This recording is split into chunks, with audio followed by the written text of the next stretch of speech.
Marcos, capítulo 1. Vá lá comigo para Marcos, capítulo 1, a partir do verso 21.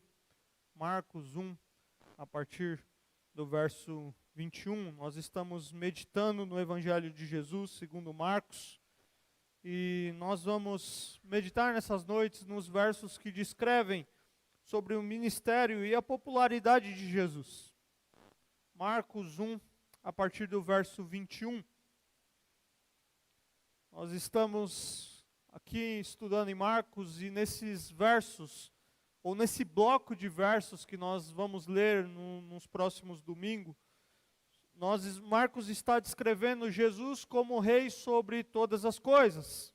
E ele deseja produzir nos seus leitores um compromisso de fé com Jesus Cristo, que é o servo de Deus e o sacrifício pela humanidade. Marcos 1, a partir do verso 21.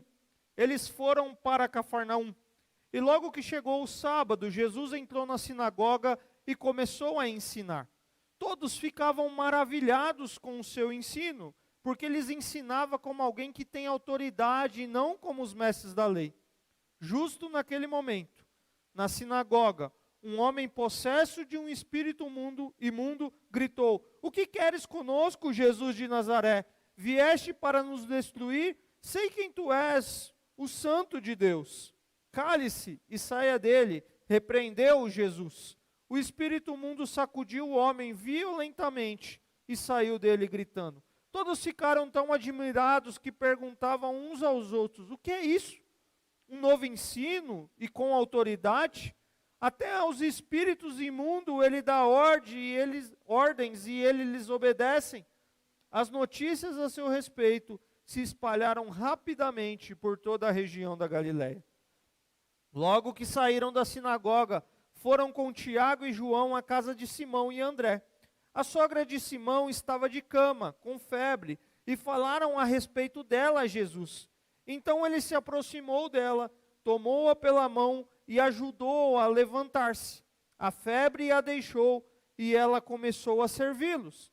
Ao anoitecer, depois do pôr do sol, o povo levou a Jesus todos os doentes e os endemoniados. Toda a cidade se reuniu à porta da casa e Jesus curou muitos que sofriam de várias doenças. Também expulsou muitos demônios. Não permitia, porém, que estes falassem, porque sabia quem ele era. De madrugada, quando ainda estava escuro, Jesus levantou-se, saiu de casa e foi para um lugar deserto, onde ficou orando. Simão e seus companheiros foram procurá-lo, e ao encontraram disseram: "Todos estão te procurando." Jesus respondeu: "Vamos para outro lugar, para os povoados vizinhos, para que eu também lá eu pregue. Foi para isso que eu vim." Então ele percorreu toda a Galiléia, pregando nas sinagogas e expulsando os demônios. Um leproso aproximou-se dele e suplicou-lhe de joelhos: "Se quiseres, podes purificar-me." Cheio de compaixão, Jesus estendeu a mão, tocou nele e disse: "Quero, seja purificado." Imediatamente a lepra o deixou e ele foi purificado. Em seguida, Jesus o despediu com uma severa advertência: "Olhe, não conte isso a ninguém, mas vá mostrar-se ao sacerdote e ofereça pela sua purificação os sacrifícios que Moisés ordenou, para que sirva de testemunho." Ele, porém, saiu e começou a tornar público o fato, espalhando a notícia. Por isso Jesus não podia mais entrar publicamente em nenhuma cidade, mas ficava fora, em lugares solitários. Todavia, assim mesmo, vinha a ele gente de todas as partes. Palavras do Senhor para nós nessa noite. Pai, obrigado pela tua palavra. Nós precisamos do Senhor, como nós já cantamos aqui, e nós queremos ouvir a tua voz. Fala aos nossos corações, ó Pai, nós queremos ouvir aquilo que o Senhor tem para nos dizer. Essa é a nossa oração em nome de Jesus. Amém. No início do capítulo 1, nós vimos os versos que descrevem a abertura de Marcos, tratando logo ali os primeiros assuntos discutidos em Marcos. Nós vimos Marcos apresentando o evangelho nós vimos João Batista preparando o caminho de Jesus, nós vemos o batismo de Jesus, a tentação de Jesus, e a semana passada nós vimos que os versos de 14 a 20 é como se fosse uma conclusão daquela abertura, ao mesmo tempo que é um prefácio, uma apresentação do ministério de Jesus na Galileia.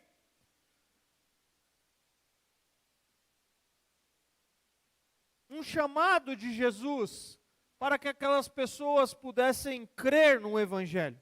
E a convocação dos primeiros discípulos.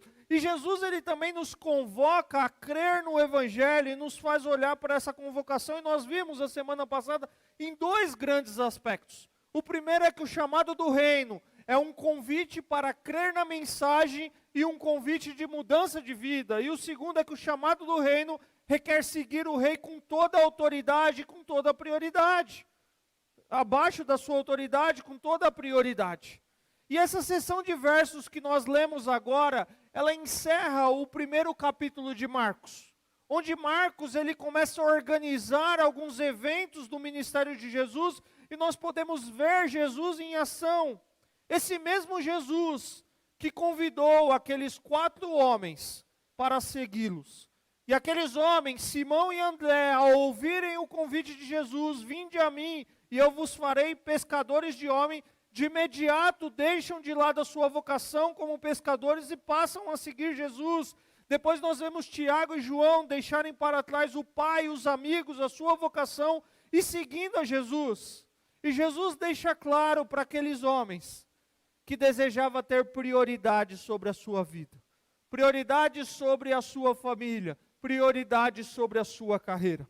As palavras de Jesus têm um imperativo, siga-me, mas tem uma promessa, eu farei de vocês pescadores de homens. Ele assume a responsabilidade de fazer deles o que é o seu propósito para aquelas vidas. E Jesus está no seu ministério, Marcos está escrevendo isso aqui para nós. Jesus está indo pescar homens e mulheres. E aqueles que o seguem, aqueles que o acompanham, pode observar ele interagindo, ele procurando pessoas, podem aprender sobre essa tarefa de serem pescadores, agora não mais de peixe, mas agora de gente, de homens e mulheres. E esses discípulos, eles acompanham Jesus em suas atividades diárias, em diversas situações, e eles observam a sua autoridade sendo manifestada nessas mais diversas situações. E nos versos que nós lemos, nós temos 4 narrativas curtas desses ministérios de Jesus que os discípulos começam a presenciar. Primeiro, Jesus ele demonstra a sua autoridade em uma sinagoga. Depois, Jesus cura a sogra de Simão e muitas outras pessoas que são levadas até ele. Jesus ele para um pouco para orar em um lugar solitário e Jesus cura em um leproso. São esses os 4 eventos que os 4 discípulos, seguindo a sequência lógica aqui de Marcos, acompanham Jesus nesse processo. E o texto que nós lemos, lá no verso 21, diz assim: eles foram para Cafarnaum. Eles quem? A gente precisa fazer uma leitura do texto com base naquilo que nós estamos construindo. Eles quem? Jesus, Simão, Tiago e os outros 2, André esqueci de algum, e João. Eles foram junto com Jesus, eles vão para Cafarnaum, eles chegam na cidade de Cafarnaum, e Cafarnaum era uma das principais cidades ali da região. E Jesus ele entra na sinagoga, e Jesus começa a ensinar. A sinagoga era um local que obviamente Jesus e os discípulos poderiam encontrar pessoas altamente interessadas em viver de acordo com a lei de Deus. Era um lugar que a lei de Deus era ensinada, pregada, e provavelmente ali eles encontrariam pessoas que tinham essa disposição. Mas talvez a grande pergunta para nós aqui, para entendermos o texto, é: o que é uma sinagoga? O que é uma sinagoga? A sinagoga, dentro daquele contexto, é o local onde ocorria o centro da vida religiosa ali, e não só religiosa, mas também civil e jurídica do povo judeu. E essa sinagoga, ela surge no período do exílio do Império Babilônico para representar o templo que foi destruído, e elas se estabelecem em diversos locais. Então não é uma sinagoga, mas são várias sinagogas. E toda cidade que houvesse um número X, algo em torno de 10 judeus casados, poderiam então ali formar uma sinagoga. Era um local onde os judeus poderiam estudar as Escrituras, era um local onde os judeus se reuniam para adorar a Deus, e nela o culto tinha apenas 3 elementos: oração, leitura da palavra e a sua exposição ou a sua explicação. Na sinagoga não havia músicas, na sinagoga não havia sacrifícios, era uma instituição essencialmente de ensino. E quando os mestres visitavam ou estavam presentes entre os líderes da sinagoga local, eles o convidavam a ensinar, especialmente nos dias de sábado. A sinagoga tinha gente importante, na sinagoga tinha sacerdote, na sinagoga tinha escribas, tinha uns doadores importantes, sabe o dizimista bom da igreja? Estava lá na sinagoga. Era composta de doadores importantes ou outros membros respeitados, eram esses que compunham aquele ambiente judaico ali. E o texto nos diz que Jesus, ele entra na sinagoga. E ele começa a fazer o quê? Quando ele entra na sinagoga? Ele começa a ensinar. E o texto não fala para nós o que Jesus está ensinando. Nós não temos aqui no texto o entendimento do que Jesus começa a ensinar ali. Mas o que o texto nos diz é que o ensino de Jesus, ele contrastava, ele divergia com o ensino dos mestres da lei. E eles olham para o ensino de Jesus e falam assim: poxa vida, o ensino dele tem autoridade. Os mestres da lei, os escribas, eles não tinham o costume de dar respostas diretas. Eles citavam fontes rabínicas. Naquele contexto tinha uma série de livros. E se tornaram tão difícil de aprofundar na Bíblia que os livros se tornavam mais importantes do que a palavra de Deus. E as Escrituras, a palavra de Deus, elas eram dissolvidas com as suas tradições. Mas Jesus aqui, ele ensinava com autoridade divina. Mas olha que interessante, queridos, porque a palavra autoridade que Marcos utiliza aqui significa literalmente algo derivado de uma fonte original. Algo derivado de uma fonte original. Jesus não ensinava com uma fonte de autoridade derivada, delegada. Ele ensinava com autoridade original. Ele era a autoridade. Jesus estava explicando a história da vida deles como o autor dessa própria história. Era Jesus que estava ali. E isso deixa aquele povo sem palavras, porque Jesus é o próprio Deus, de onde as Escrituras nascem. E o ensino de Jesus maravilha as pessoas. Nós sabemos que Deus revelou-se a si mesmo em Cristo, palavra encarnada, que tornou-se carne e viveu entre nós. E sem essa revelação não há possibilidade de o homem conhecer Deus, o caráter de Deus e de expressar a vontade de Deus para as nossas vidas. E é através da Bíblia que nós somos conduzidos à pessoa de Jesus e nós temos conhecimento da sua obra para salvar o pecador. Mas ali Jesus, a palavra, a fonte original, está ali contando a história para eles. E as pessoas ali na sinagoga estavam maravilhadas com os ensinos de Jesus. Sabe aquela aula que você está ouvindo alguém dar a aula e sempre tem aquele carinha que faz aquela pergunta nada a ver e você fica assim, uau, interrompeu a aula. Quem já viveu isso? Sempre tem. Aí o professor com toda elegância, não, toda pergunta é importante, tal, mas você está lá, não era importante, querido. E aqui na sinagoga eles estão vivendo isso, mas não acontece esse cara que faz uma pergunta, nada a ver. O texto nos diz que eles estavam maravilhados com o ensino de Jesus, mas a reunião é interrompida. Pois naquele momento, entra na sinagoga um homem possesso de um espírito imundo, um endemoniado. E esse homem gritava: o que você veio fazer aqui conosco, Jesus? Você quer nos destruir? Sei quem você é o santo de Deus. E Jesus repreende aquele homem possesso, e ele sai daquele lugar gritando, e mais uma vez todos ficam admirados.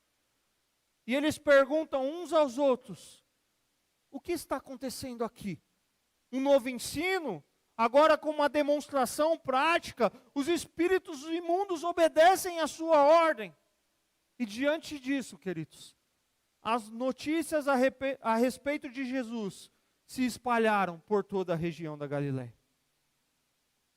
Agora eu queria que você pensasse comigo, esses camaradas que estão ali na sinagoga, vendo aquela cena. Os escribas falam e nada acontece. Jesus fala e até o demônio sai. Ele fala com a autoridade vinda de Deus, com a autoridade da presença do domínio de Deus. E eles começam a perceber que é Ele quem está trazendo as boas novas do reino de Deus. Uma lição que nós podemos tirar aqui, queridos, embora nós não falamos muito disso, e talvez é um extremo que nós cometemos, talvez como uma igreja mais tradicional, é que os demônios, Satanás, eles procuram constantemente, por todos os meios, em todos os lugares, mesmo na casa de Deus, destruir os homens. Mas uma coisa que as Escrituras nos deixam muito evidente, é que onde Jesus está presente, os demônios não podem permanecer e nem prevalecer. A gente não pode ignorar a presença de Satanás, a gente não pode ignorar a presença dos demônios, e não podemos também valorizá-los. Não podemos ignorar, mas não podemos valorizá-los, porque onde Jesus está presente, os demônios não podem prevalecer. A ação de Satanás não prevalece. Enquanto o povo da sinagoga estava espantado acerca do que Jesus falava e de quem Jesus era, o demônio ali não estava. Ele sabia quem era Jesus. Os demônios sabiam que a vinda de Jesus estava quebrando o seu poder sobre os homens. Eles tinham perfeita compreensão de quem era Jesus, sua humanidade, sua divindade, bem como da sua missão. Por isso que eles dizem, Ele é o Santo de Deus.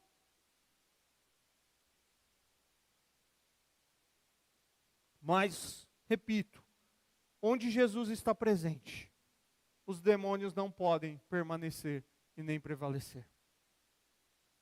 O inimigo tenta contra as nossas vidas, queridos. Mas onde Jesus está presente, ele não prevalece. O inimigo tenta nos nossos relacionamentos, em casa, no trabalho, na igreja, mas onde Jesus está presente, ele não permanece, ele não prevalece. Aqueles homens de Cafarnaum estavam impactados com a autoridade de Jesus. Autoridade essa que ensinava a palavra de Deus, e autoridade essa que expulsava os demônios. E Marcos nos ensina aqui que o reino de Deus é o poder de Deus, a autoridade de Deus em ação por intermédio de Jesus. Nós precisamos, queridos, aprender com Jesus, e nós aprendemos na sua palavra. Por isso nós precisamos estar preocupados e envolvidos com a seriedade da verdade bíblica. Jesus está ali ensinando a palavra. Ele é a palavra. Mas o texto continua. E diz para nós que eles saíram da sinagoga. Eles quem? Logo que saíram da sinagoga, foram com Tiago, João, à casa de Simão e André. E quando ele chega lá, o evento que ocorre no mesmo dia, na mesma cidade, na presença dos mesmos discípulos, logo que eles saem da sinagoga, vão para a casa aqui de Simão e André, eles chegam lá, a sogra de Simão está de cama, com febre. Febre aqui nesse contexto não é uma febre que nós conhecemos hoje. Pode sim ser sintomas leves como sintomas mais graves. E eles contam a situação dela para Jesus.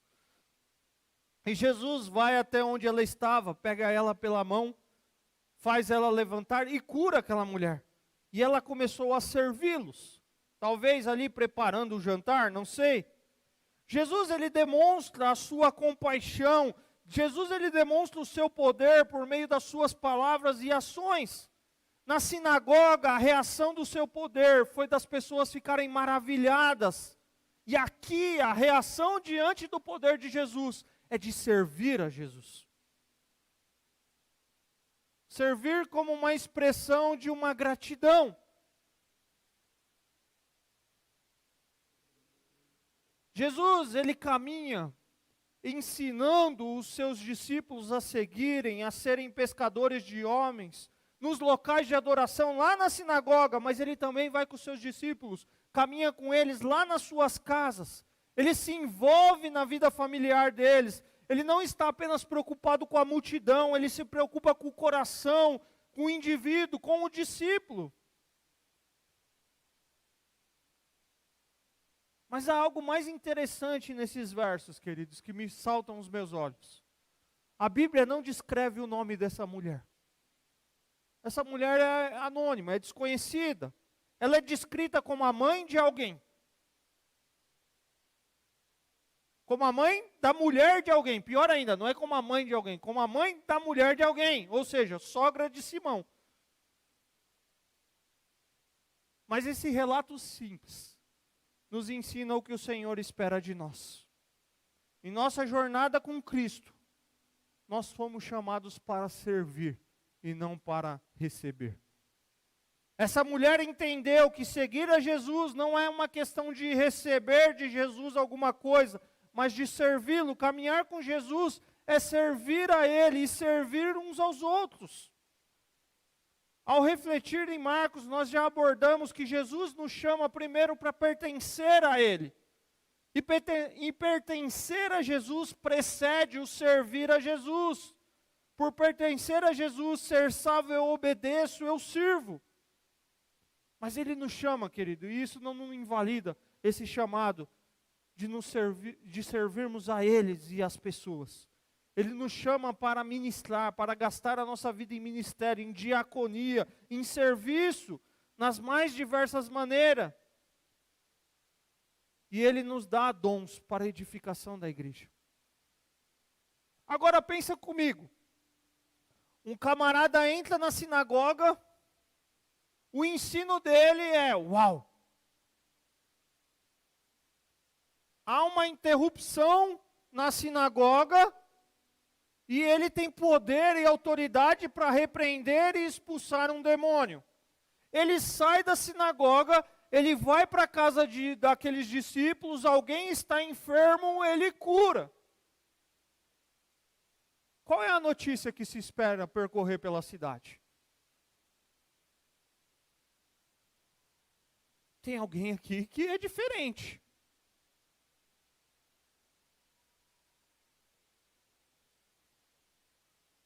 Marcos 1, 28. As notícias a seu respeito se espalharam rapidamente por toda a região da Galileia. Verso 34. E Jesus curou muitos que sofriam de várias doenças, também expulsou muitos demônios, e não permitia, porém, que este falasse, porque sabiam quem ele era. Jesus curava muitas pessoas que estavam doentes, expulsava muitos demônios, e Marcos está descrevendo para nós a identidade de Jesus. Os demônios sabiam quem ele era, tentavam usar essa informação para destruí-lo, e Jesus ordena para que eles se calem.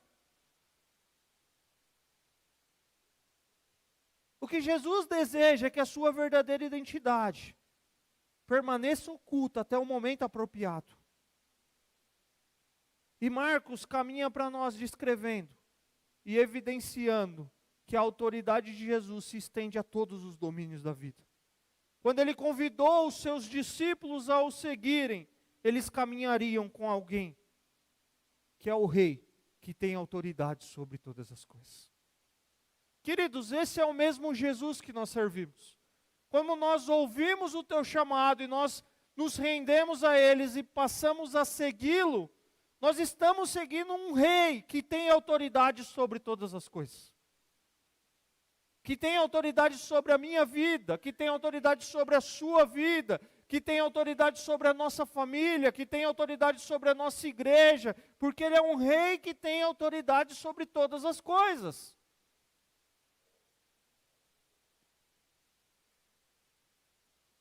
Agora, o que você espera de um Rei que tem autoridade sobre todas as coisas, depois de um dia cansativo de serviço? O texto nos diz o que Jesus faz. Versos de 35 a 38.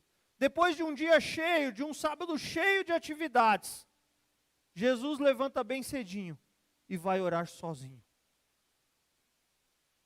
Esse Rei que tem autoridade sobre todas as coisas valoriza e precisa de um tempo a sós com seu Pai. Agora, já no começo dessa narrativa, nós podemos pensar em algumas coisas. Jesus era homem-Deus, plenamente divino e plenamente humano, alguém da mesma essência de Deus, mas ele precisava de um tempo de oração, de um tempo de comunhão com o seu Pai. Agora, se Jesus precisava, imagina nós, crentes finitos, nós precisamos desesperadamente de tempo de oração, um tempo de comunhão, um tempo para estar a sós com o Pai e desfrutar da sua presença e do seu amor. Timothy Keller tem um livro, se você gosta de ler, uma boa dica de um livro sobre oração é esse aqui, Oração, Experimentando Intimidade com Deus, do Tim Keller. Olha o que ele diz no seu livro, já citei aqui em outra ocasião. A oração é a única porta para o autoconhecimento genuíno. É também a principal maneira de experimentarmos profundamente transformação. É a maneira de reordenarmos os nossos afetos. É a maneira de conhecermos a Deus, o caminho para enfim tratá-lo como Deus. A oração nada mais é que a chave para tudo o que necessitamos fazer e ser na vida. Não é um meio de obtermos coisas de Deus, mas uma maneira de obtermos mais do próprio Deus. E Jesus, na sua caminhada, depois de ensinar, expulsar demônios, curar, ele valoriza esse tempo a sós com seu Pai. Jesus, ele servia as multidões, porém a oração era prioridade na sua vida. Ele estava sempre buscando o Pai em oração, ele dependia do Pai e nada fazia sem buscar a sua direção. Ele buscava o discernimento da vontade de Deus, do Pai. E Simão, aquele que nós vamos saber que mais tarde é apelidado de Pedro, e os seus companheiros, eles vão procurar Jesus. E ao encontrarem, eles dizem assim: todos estão à tua procura. Porque a multidão desejava ver Jesus novamente. Mas eles não desejavam ouvir a sua palavra. Eles queriam curas, eles queriam ver operações de milagres. E certamente Simão não discerniu a superficialidade da multidão, a incredulidade da multidão, a falta de desejo pela palavra de Deus da multidão.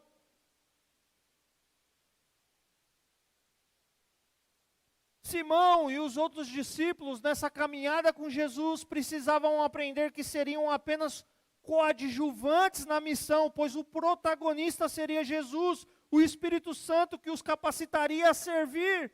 E Jesus responde então para eles: vamos para o outro lugar. Estão entendendo? Jesus, olha o que Jesus fez. Jesus se retira para orar, a multidão está procurando Jesus, os 4 vão até Jesus, Simão se dirige para Jesus e fala assim, ó, a galera está atrás de você. E aí Jesus responde, vamos para outro lugar, para os povos vizinhos, para que eu também faça o quê lá? Cure, expulse demônios? Não, para que eu pregue lá.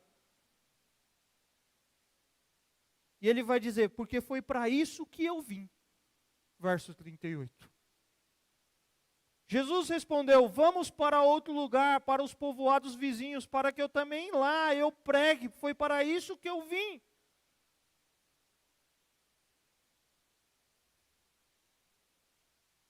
Um certo comentarista, escrevendo sobre esses versos, ele diz assim, os discípulos, cheios de entusiasmo, disseram para ele que a multidão o procurava. Mas ele dava mais importância à oração e ao ministério da palavra do que à popularidade. Jesus nunca permitiu que o povo ou os seus discípulos dissessem o que ele deveria fazer. Foi pela pregação que a igreja começou e foi estabelecida. É pela pregação que ela cresce saudavelmente. Pela pregação os pecadores são despertados. Pela pregação os santos são edificados. A pregação coloca o mundo de ponta cabeça e lança ao chão os monumentos do paganismo. O Rei dos Reis e o Senhor dos Senhores foi um pregador. Jesus, ele não buscava, ele não desejava a admiração. Verso 15, nós falamos a semana passada, quando ele diz assim, o tempo é chegado, o reino de Deus está próximo, arrependam-se e creiam nas boas novas. O tempo de Deus, de fazer os seus propósitos eternos acontecer dentro da história do homem é chegado. A boa nova do reino de Deus é esta, Jesus é esse rei verdadeiro. Aqueles que desejam e são convidados a pertencerem ao seu reino, precisam do quê? De cura, precisam de demônios expulsados? Não, precisam se arrepender e crer nas boas novas do Evangelho. Essa era a mensagem que Jesus pregava. O chamado do reino é um chamado que exige arrependimento e fé em Jesus. Arrepender, nós falamos com mais detalhe a semana passada, mas significa dar meia volta, ou afastar-se de algo. É dizer que nós não queremos mais o nosso reino, mas queremos o reino do Senhor. Crer nas boas novas é a fé, é confiar no que o rei chegou. É um dom que Deus nos dá, é uma confiança nas promessas de Deus, é uma dependência sobrenatural em Deus e em sua palavra. Eu quero repetir o que eu falei a semana passada com as mesmas palavras. Fé e arrependimento é o que um homem e uma mulher precisam para ser salvo, para entregarem a sua vida a Jesus, para nascer de novo. Esse evangelho que Jesus está anunciando, ele muda as nossas mentes.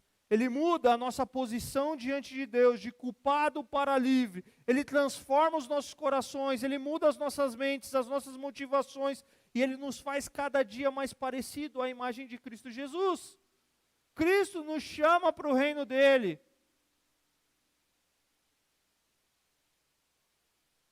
Jesus está dizendo para os seus discípulos qual é a sua missão. Ele reafirma a natureza da sua missão. Ele veio para proclamar as boas novas do reino de Deus. E aqueles discípulos, queridos, estavam aprendendo o que está envolvido no chamado de segui-lo e de serem pescadores de homens. Jesus se concentrou em sua missão do reino e não procurou popularidade entre as multidões. Jesus não buscava fama, a sua missão era proclamar o evangelho do reino. E aí o texto, esse bloco de versos, termina com os versos 40 a 45. Quando Marcos encerra para nós essa sessão aqui, e ele vai, em que ele organizou esses eventos, e ele vai mais uma vez demonstrar Jesus em ação. E agora ele não identifica a época, o local onde ocorre esse episódio, mas ele descreve a história da cura de um leproso. Eu queria que você imaginasse comigo a história desse homem dentro daquele contexto. Um dia, ele descobre sintomas diferentes em seu corpo, a sua pele com escamas, cheia de manchas, e ele é diagnosticado com lepra. Que naquele contexto era o mesmo que dizer, você está impuro, você está imundo. Era uma doença que inclusive tinha alguns destaques no Antigo Testamento como uma doença de pele infecciosa e difícil de ser curada. E era considerado, dentro daquele contexto, um tipo de pecado, ou consequência do pecado, ligado a uma punição do pecado. E a lei mosaica, a lei de Moisés, previa algumas coisas orientado por Deus para as pessoas infectadas. E elas deviam viver em isolamento. Veja o que diz, por exemplo, Levítico 13, versos 45 e 46. Levítico 13, de 45 a 46. Quem ficar leproso, apresentando quaisquer desses sintomas, que o texto vem dizendo para nós, usará roupas rasgadas, andará descabelado, não podia ser calvo, né, porque para andar descabelado, brincadeiras à parte, cobrirá a parte inferior do rosto e gritará, impuro, impuro. Enquanto tiver a doença, estará impuro, viverá separado fora do acampamento. Era assim que o povo vivia. Eles deveriam estar num lugar isolado da sua família, isolado de um contexto social, de um contexto religioso. E a pessoa leprosa era declarada pelo sacerdote como infectada e proibida de participar do culto a Deus. E quando curado, autorizado a retomar, após fazer uma oferta pelo pecado. Agora esse camarada fica sabendo que Jesus está passando pela sua cidade. Que Jesus? O Jesus que ensinou na sinagoga. O Jesus que expulsa demônios. E o Jesus que cura.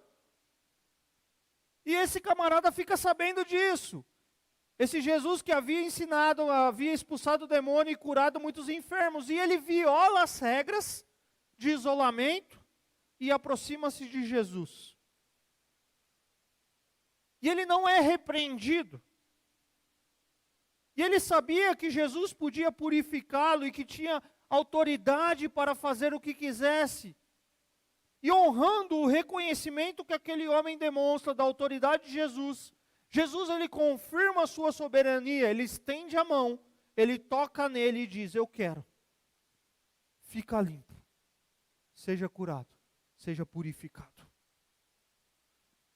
Qual seria a atitude natural de qualquer judeu da época de Jesus, queridos?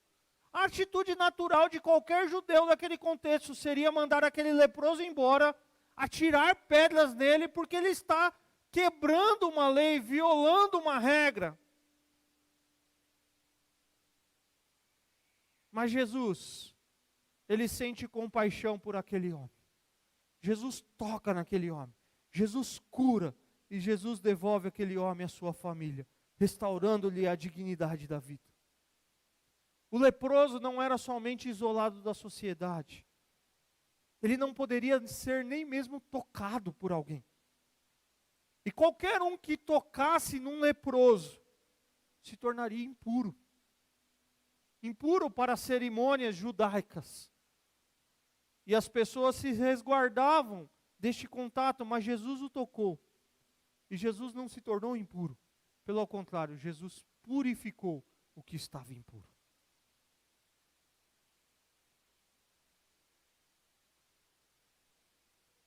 Há uma familiarização com isso que Jesus faz para os leitores, para os primeiros leitores de Marcos. Eles entendem que essa história demonstra a expressão do poder de Jesus também para redimir o pecador, porque um leproso era um pecador naquele contexto. E quanto o seu poder para curar, Jesus é capaz de curar o leproso, mas Jesus também é capaz de restaurar a comunhão daquele leproso, com Deus. Ele restaura ele com Deus na comunidade, mas ele também pode limpar o pecador e trazer de volta ao relacionamento com Deus e com as pessoas.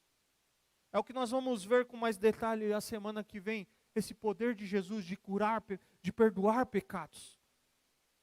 A lei de Moisés, a lei da purificação não podia ajudar aquele homem. Ela protegia a comunidade. Mas o que a lei não podia fazer, Jesus fez. E aí você vai falar, então Jesus violou a lei? Não. Olha o que Jesus disse para aquele homem. Vai lá cumprir a lei. Se apresenta ao sacerdote. Faz lá a sua purificação, para que seja confirmado. E que você seja novamente aceito na comunidade.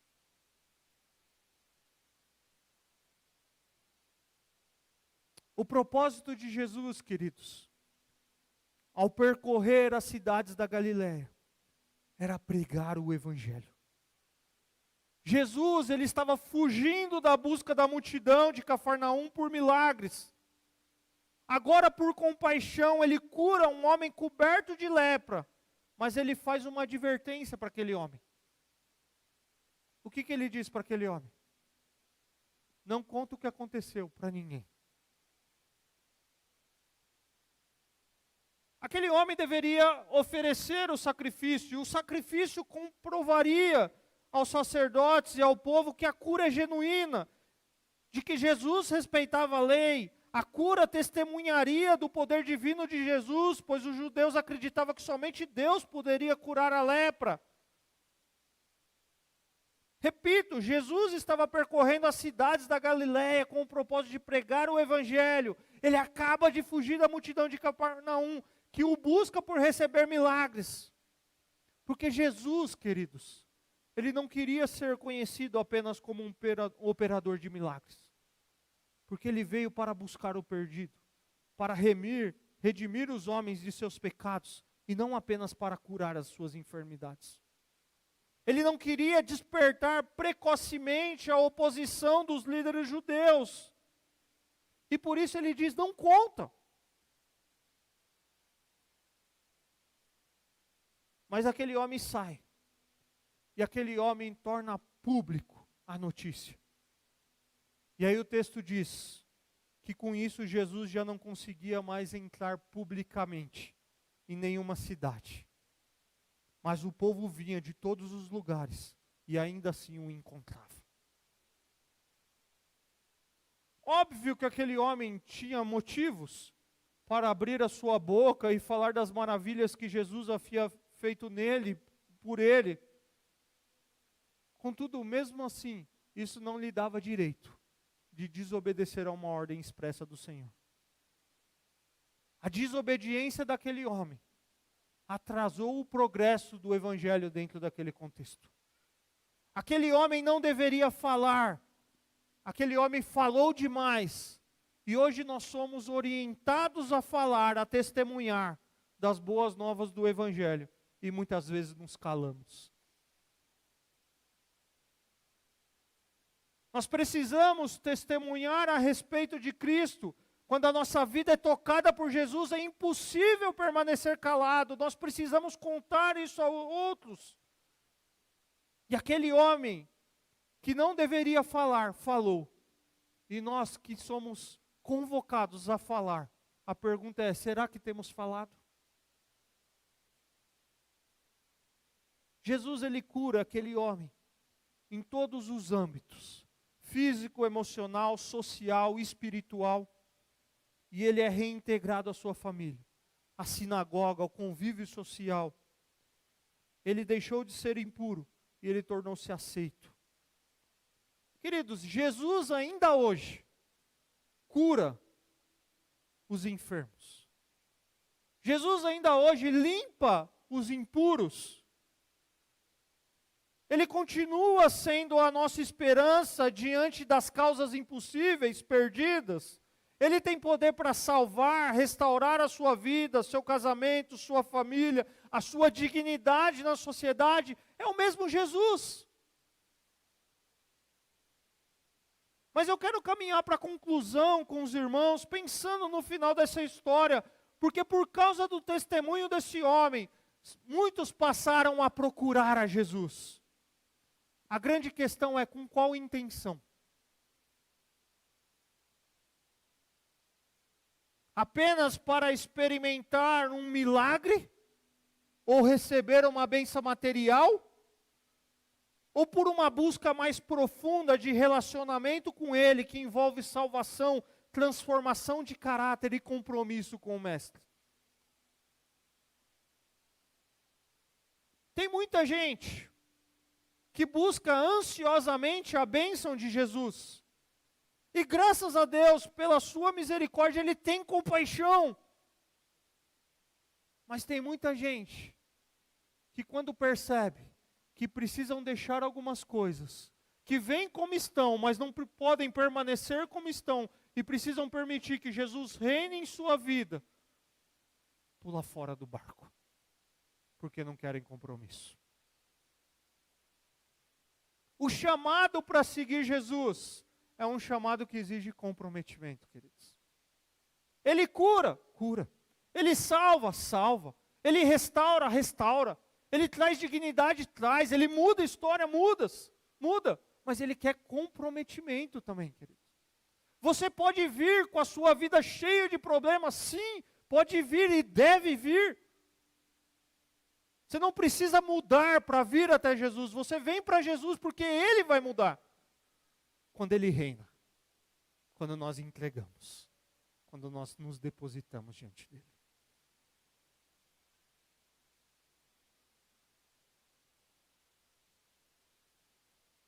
Essa história que nós vimos hoje, ou essas histórias, apontam para a identidade de Jesus. Para aquele endemoniado, Ele é o Santo de Deus. E para o leproso, Ele é alguém digno de adoração, porque ele se ajoelha diante de Jesus, pedindo para que Jesus o cure. Marcos está nos mostrando a autoridade de Jesus ao estabelecer o governo de Deus entre os homens. Jesus continua nos convidando a segui-lo, a caminhar com Ele. E Marcos nos ensina que o reino de Deus é o poder de Deus, a autoridade em ação por intermédio de Jesus.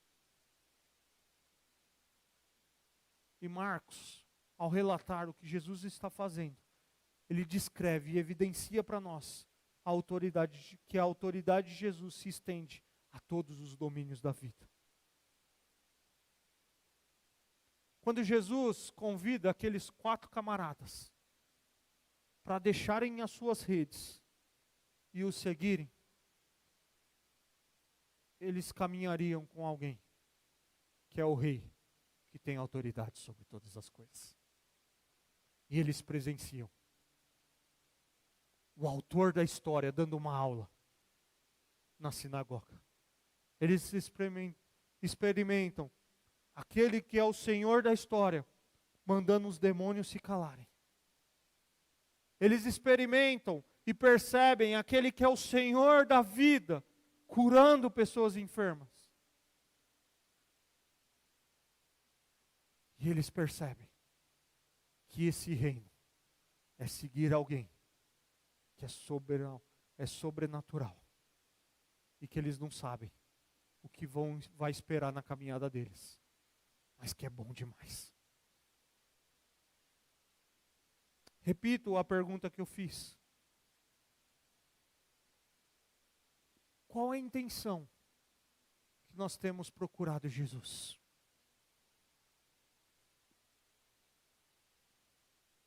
Apenas para experimentar um milagre? Ou receber uma bênção material? E eu tenho certeza que Ele pode te dar um milagre. Que Ele pode te abençoar. Eu não estou dizendo aqui que Ele não tem poder para isso. Mas Ele quer mais do que isso. Ele quer seu coração. Ele quer que você se renda a Ele. Ele quer que você se entregue a Ele. Ele quer que você olhe para como você é e diz, eu sou isso, Deus. Esse homem, essa mulher, esse garoto, essa garota, esse jovem ou essa jovem, cheio dos problemas que a vida trouxe para mim. E eu me apresento diante do Senhor dessa forma, desse jeito, cansado, sujo. Mas eu sei que o Senhor quer reinar no meu coração. O Senhor quer transformar a minha vida.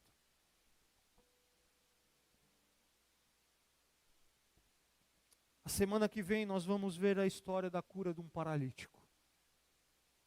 E aí nós vamos entender o que Jesus deseja. Porque Jesus, ele, diante dessa história, leva um paralítico até Jesus. E as pessoas olham ali e Jesus curou, e no paralítico ele não cura, ele perdoa pecados. E depois cura. Que negócio estranho. Mas aí a gente consegue entender qual é a intenção de Jesus. Qual é o ministério de Jesus. É perdoar pecados. É nos colocar em relacionamento novamente com Deus. Ele cura, queridos, eu não estou negando isso. Ele limpa, não estou negando isso. Ele transforma, Ele abençoa, graças a Deus pela sua misericórdia. Mas Ele quer primeiramente nos colocar em relacionamento com Deus através de Cristo Jesus. Perdoar pecados. Olhar para mim e para você e dizer: eu conheço a sua história, eu sou o autor da sua história, e os seus pecados estão perdoados. Deus tem me dado a oportunidade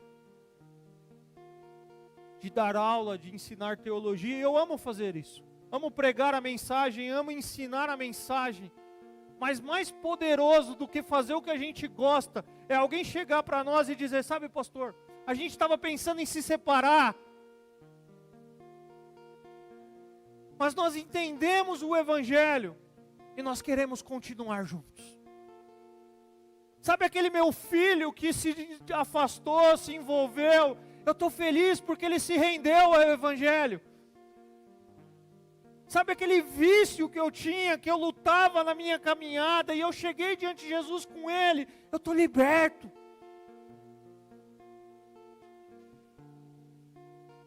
Porque o Evangelho é isso, queridos. Ele nos leva a coisas que nós não podemos imaginar. Que não é uma aula, que não é uma exposição somente, mas é uma vivência prática do que Jesus faz. E esse é o convite de Jesus para mim e para você. Vem como você está, sujo, com seus pecados, com as suas dúvidas, com as suas interrogações, mas se renda a Cristo Jesus. Deixa Ele ser o Senhor da sua vida, deixa Ele ser o Senhor da sua história, deixa Ele ser o Senhor da sua casa, porque o Evangelho transforma e nos faz nova criatura em Cristo Jesus. Amém? Vamos orar? Pai, obrigado pela Tua palavra. Palavra que nos deixa tão pequeno diante da grandiosidade dos Seus atos, ó Pai. Quando aquele povo na sinagoga estão ali debatendo os assuntos, como dentro do costume deles, ensinando, e Jesus entra ali e começa a ensinar. Eles estão vendo, presenciando Jesus Cristo, o autor da história, ó Pai, o Senhor, contando para eles a história. Eles ficam maravilhados com aquilo, ó Pai, e qual de nós não ficaríamos? Eles são interrompidos por alguém endemoniado tentando revelar a identidade de Cristo Jesus, tentando atrapalhar o ministério de Cristo Jesus, e Jesus repreende. E eles entendem que Jesus é o Santo do Senhor. Jesus sai dali, ó Pai, vai para a casa do Simão ali, a sogra do Simão que está enferma, e Ele cura. Aquela mulher curada, ó Deus, passa a servir ao Senhor, e aqueles que ali estão, outros são curados. O Senhor se retira para orar. Os discípulos vão à tua procura porque a multidão está atrás do Senhor, e o Senhor revela para nós a sua missão. Que a sua missão não é aplauso, que a sua missão não é popularidade, que a sua missão é pregar as boas novas do reino de Deus. A sociedade discrimina uma pessoa enferma, a religião discrimina, e é importante dentro daquele contexto, mas o Senhor toca, o Senhor limpa, o Senhor purifica. E aquele homem tem a sua dignidade restaurada. E aquele homem não se contém e sai contando a notícia do que o Senhor fez. Hoje, ó Pai, o Senhor também fala conosco com autoridade pela sua palavra. E a tua palavra nos aproxima do Senhor, o dono da nossa história. O Senhor conhece as ações do inimigo, ó Pai, que muitas vezes tentam nos afastar do Senhor, nos afastar uns dos outros, trazer problemas na nossa casa, trazer problemas na igreja, trazer problemas nos mais diversos âmbitos da nossa vida. E o Senhor é aquele que tem poder para dizer: eu reino.